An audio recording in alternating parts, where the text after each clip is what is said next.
नमस्ते. Shri कृष्णार्पणमस्तु. Audio world आज सादर करत आहे आपली भाषा संस्कृत. सन्माननीय सदस्यांनो, ही एक अत्यंत महत्त्वाची विनंती आहे. भारतीय जनगणना मार्च 2027 पर्यंत पूर्ण होईल. जनगणना अधिकारी माहिती गोळा करण्यासाठी लवकरच तुमच्या भेटीला घरी येतील.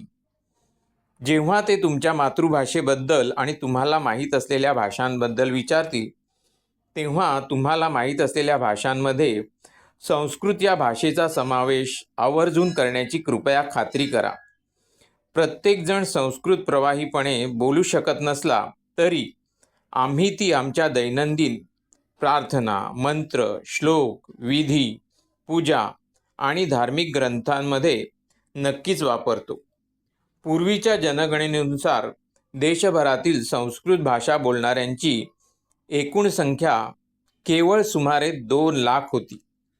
अरबी आणि पर्शियन या भाषा बोलणाऱ्या लोकांची संख्या खूप जास्त आहे आणि त्यांना सरकारी अनुदान आणि पाठिंबा देखील मिळाला आहे.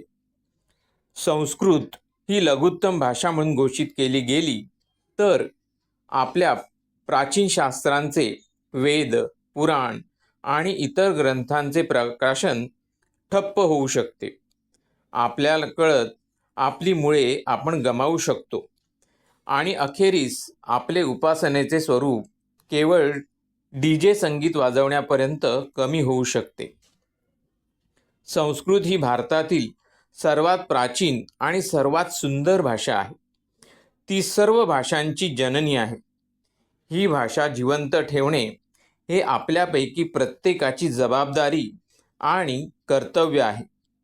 संस्कृत ही भाषा लघुत्तम घोषित केली गेली तर तिच्या विकासासाठी आणि विस्तारासाठी कोणतेही सरकारी अनुदान किंवा पाठिंबा आपल्याला मिळणार नाही. आपण ती भाषा कायमची गमावू शकतो.